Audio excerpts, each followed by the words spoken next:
What is up? What is up?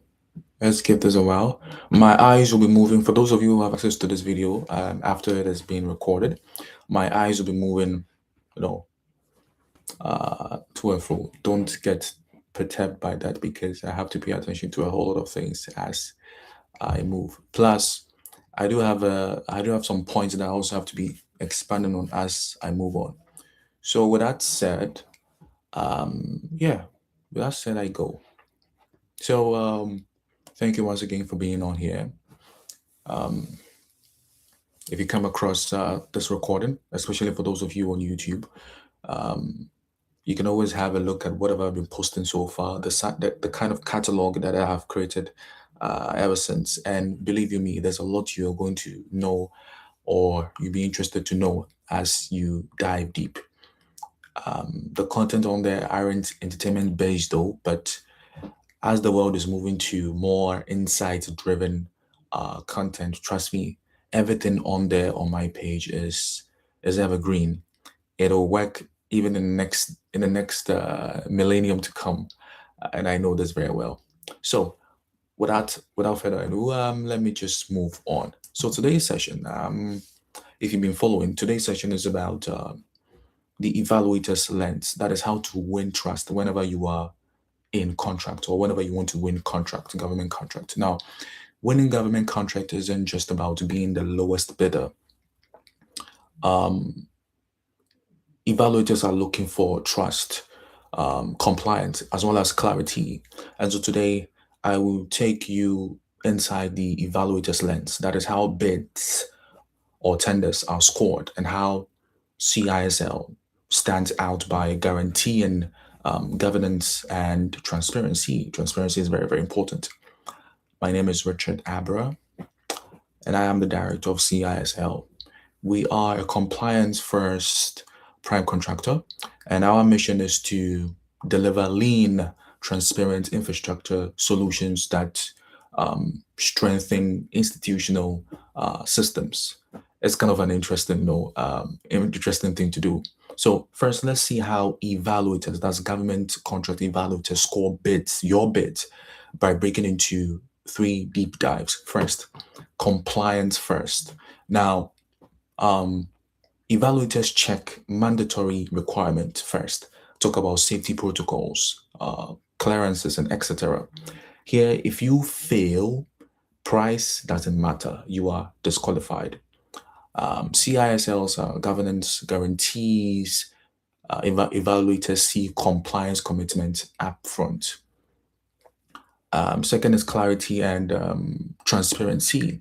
Now, evaluators want bids that are easy to read and score. That is clear flow of funds, breakdowns, transparent markups, and tax remittances, which reassures evaluators.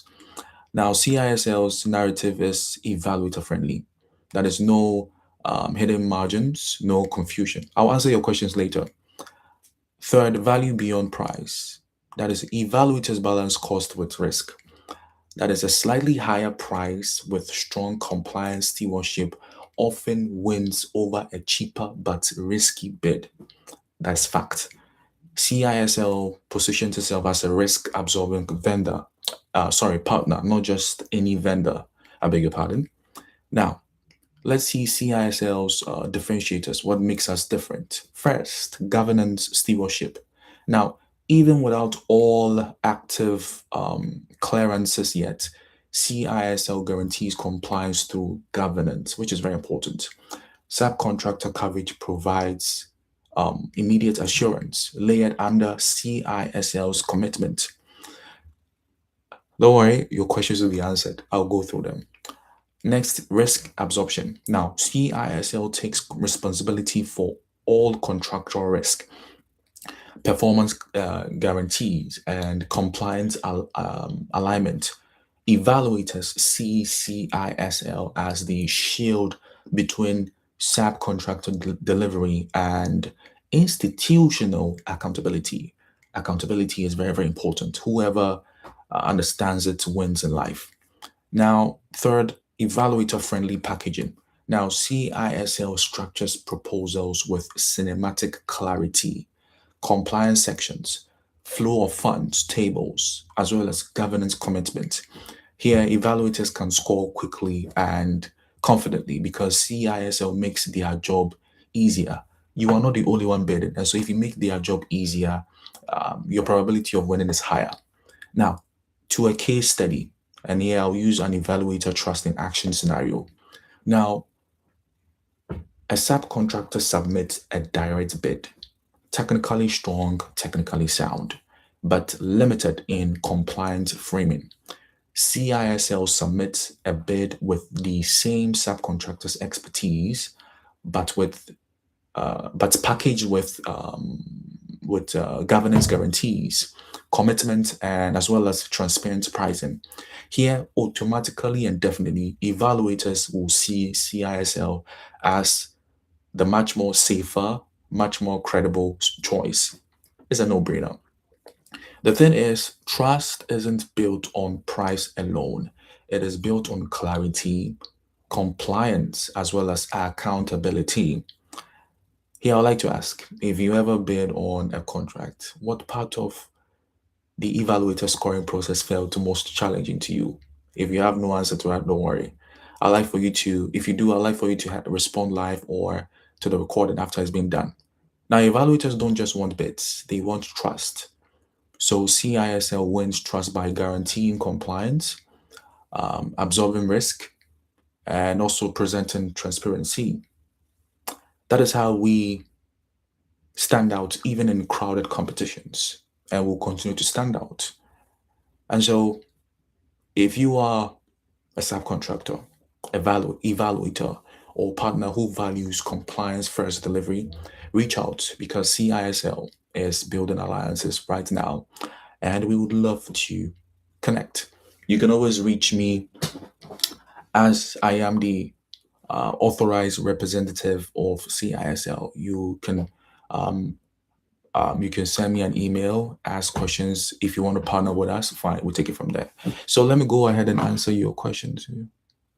So I saw one. Okay, I don't know if you is still here.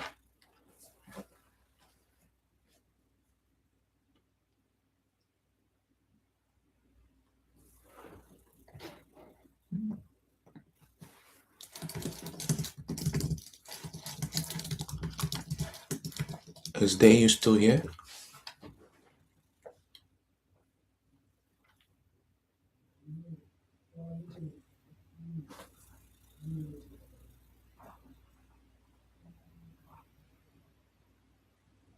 Okay, so you asked a question. You said, "What is a government contract?" I'll break it simple in short. It is when a company offers goods or services to any government agency. Simple as that. It is just like you going to a shop, buying a good or a service from the seller. It is just as simple as that. So government contract is simply when a company, a private company or whatever company it is, provides goods and services to any government agency under a formal understanding. It's as simple as that. As simple as that.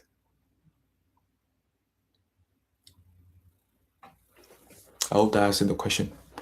I don't know how easier that, how much easier that can go, but that's basically it. Oh, someone is saying hi. Yeah. I have a whole lot to go. I'm used to multitasking, so it comes with a gig. So you always have to be steady and all that. So to reiterate, you shouldn't let people like to put a whole lot of jargons on it to make it sound scary. A government contract is simply when a private company or whatever company offers goods or services to any government agency under a formal understanding in writing. That's basically it, you know. And yeah, the goods and services can be anything from tissues, from papers to office supplies, furniture, plumbing faucet, plumbing fittings, uh, um, anything that you've ever bought before. The government buys it. Anything and everything that you've ever bought before, it does. So basically, that's it. McQueen, I can see the picture. Yeah. Say, where do you live? Why do you want to know where I live? I think where I live is irrelevant. It's inconsequential. But let's just say I'm around. You know, um, uh, just crave my indulgence. Just say I'm around. Anytime you want to reach me, you can reach me. Um, it's just that uh, uh, okay, okay, you're from India. Okay. Uh, well, to be fair, we share something in common here because I mean, I grew up in Asia. I mean, I've never been to India before, but I grew up in Asia, China to be precise. And even in China, I had a whole lot of Indian friends. Uh, uh, the Gujaratis and yeah, I remember. Yeah, I have a lot of friends from the Gujarati side, and yeah, very cool people, cool family. So yeah, there you. That is. I hope I answered the question. I don't think. Well, I think you're not here anymore. Mm. Mm. I'm still available to answer your questions pertaining to what I delivered and all that. Yeah, it's cancel. Yeah, it can sound a lot, but trust. What do I do for a living? Well, I am into government contracting and private equity. So there's a whole lot of things I have to say, but that's all I can say. Mm, yep. Plus, whenever I do have the time, I make sure I drop value on my social what do you call it? My social media platforms. Why is to asking about the question? I mean the country. Let's just say I'm in North America. Yeah, that's the continent North America. Let's just say that, yeah. When I see, I guess you are a subscriber. I don't know what the meaning of this means, but I'm seeing something here. But I guess you are yeah, yeah, I guess you are. Yeah, I guess you are. But if you're not, you can always check my social media. My since you're on YouTube now, you have a fair understanding of what I represent and all that. So um, I always try to drop value anytime. No, I don't have Spotify. No, I don't.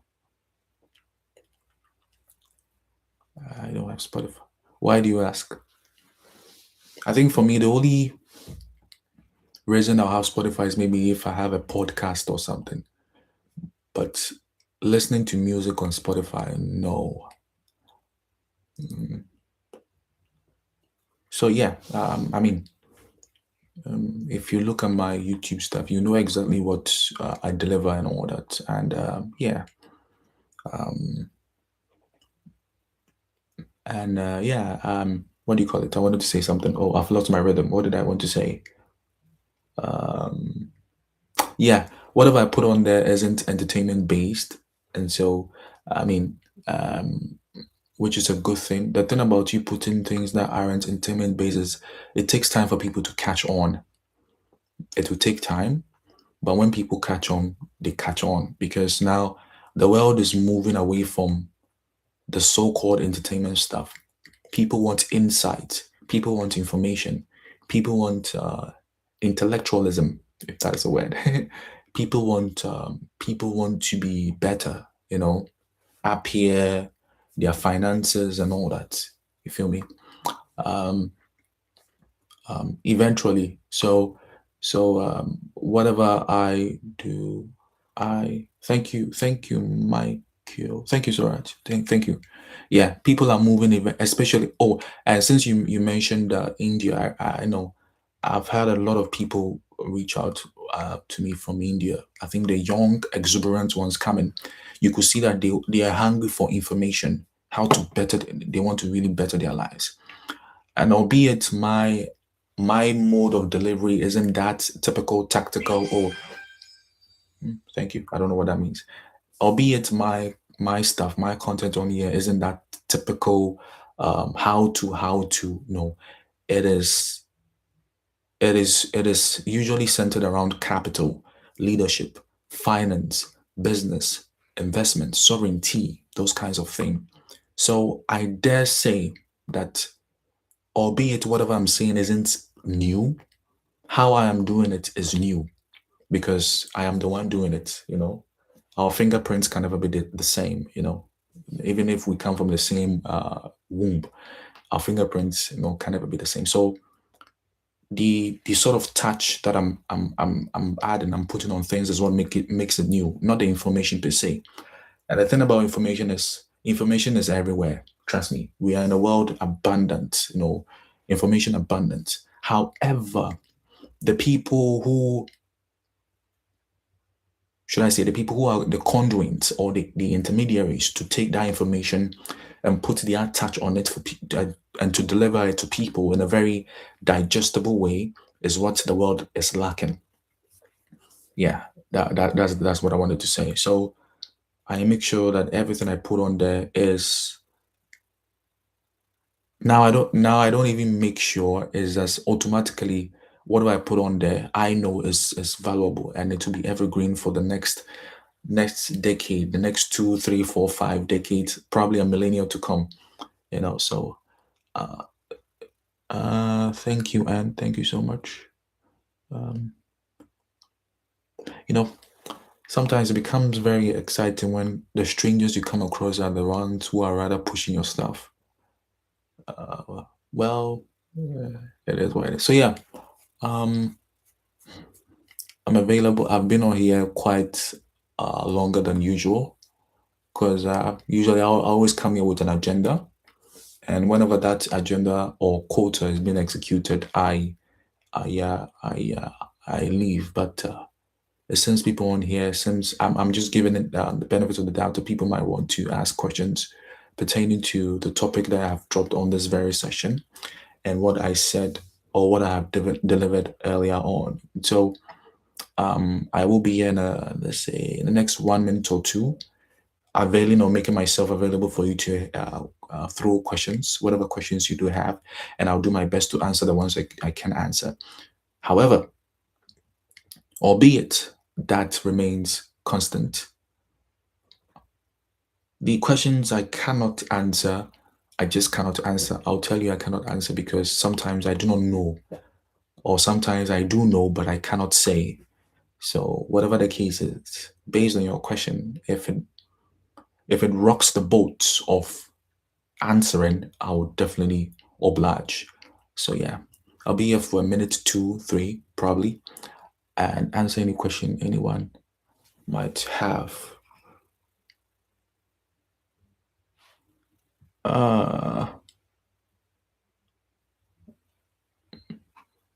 Uh, thank you. You have no name here, so I cannot address you properly. But thank you, whoever you are.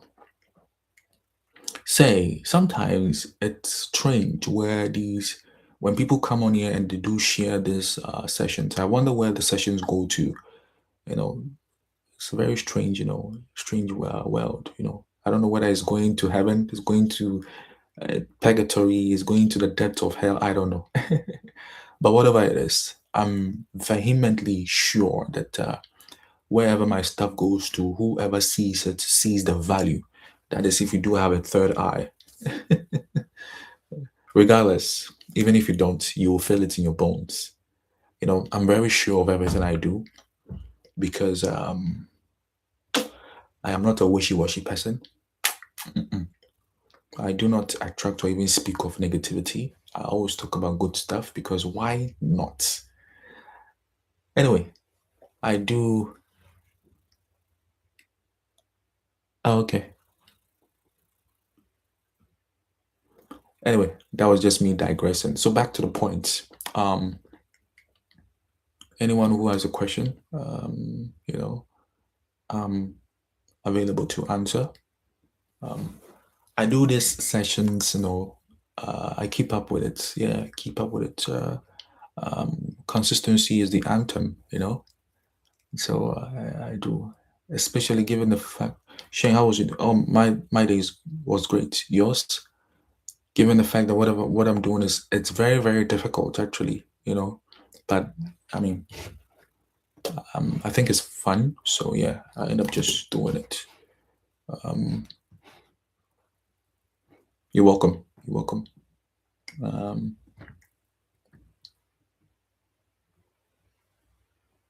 hmm. I know I did say 3 minutes. I think I'll increase it to four. Uh, just because I have some people on here, so I mean, my initial concept of living has become predicated upon the presence of people here, because you never know. Some people, you see, some people ask questions later after. So,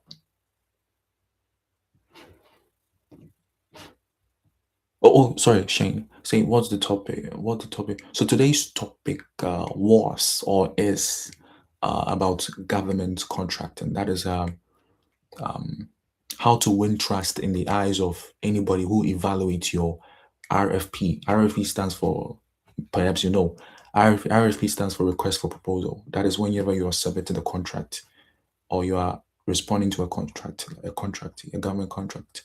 So the topic is how to win the trust of whoever will evaluate your submission. Pretty much that is it. Um, I did drop some notes. 20 minutes earlier before you coming. Hi, Case.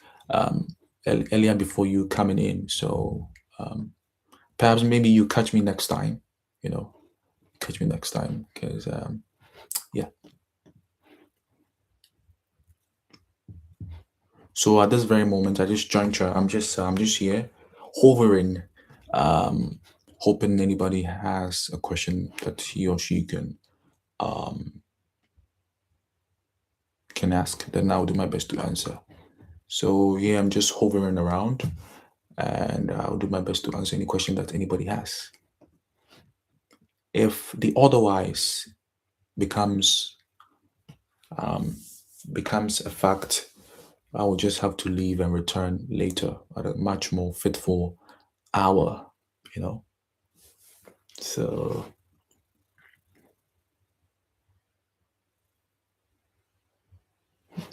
no, I'm not.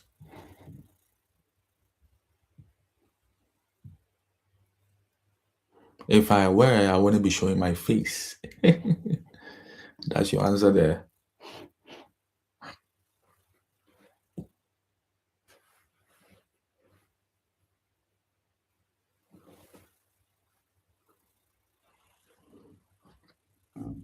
Sorry. Okay. So a minute more, then I leave since no questions are actually coming in.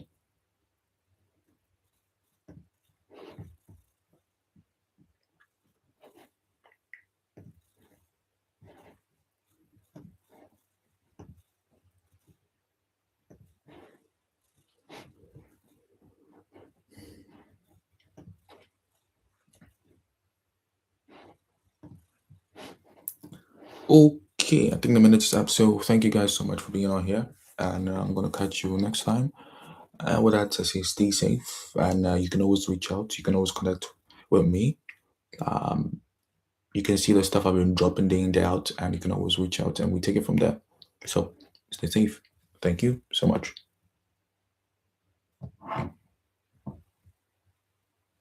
Uh, Peter Mark, I'm just about leaving. I think I've done enough talking for the past 15 minutes. It's quite unfortunate you came in late, and so. But hey, I do think you catch me next time. I even gave a gap a window of answering questions that it to whoever had questions. But it seems My time has run out, so I have to take a bow and leave, exit, and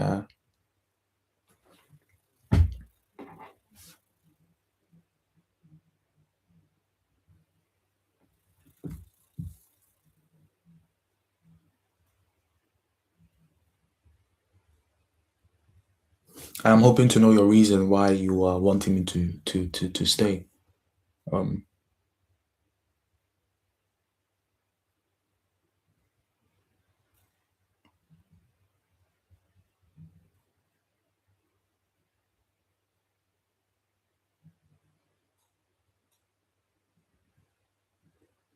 is there any particular reason, any particular question you have, or I mean, have in mind that will necessitate my stay?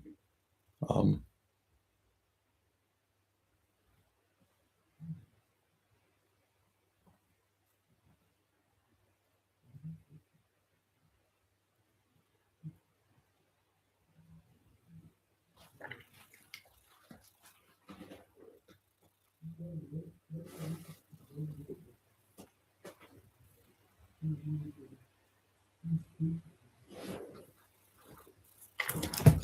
time is wasting. Time is of the essence. So,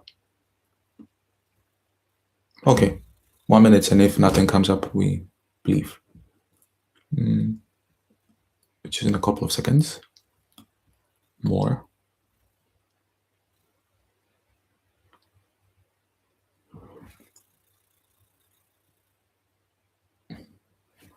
Do what once? What are you talking about? Oh boy, we seem to be at an impasse. I don't know what you're talking about.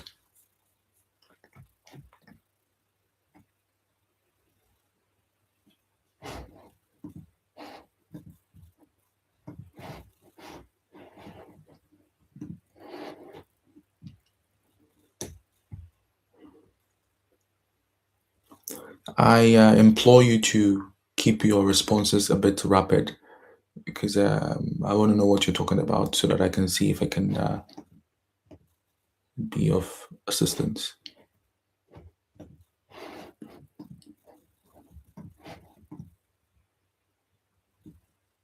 Nothing. Okay. Okay. So stay safe, guys, and I'll catch you at a more fitful time. You keep saying please, please, but you are giving no reason, so I cannot oblige. Anyway, stay safe, guys, and I'll catch you in the next. You can always see me in the next. What do you call it? The next session and all that. So please stay safe. Uh, yeah.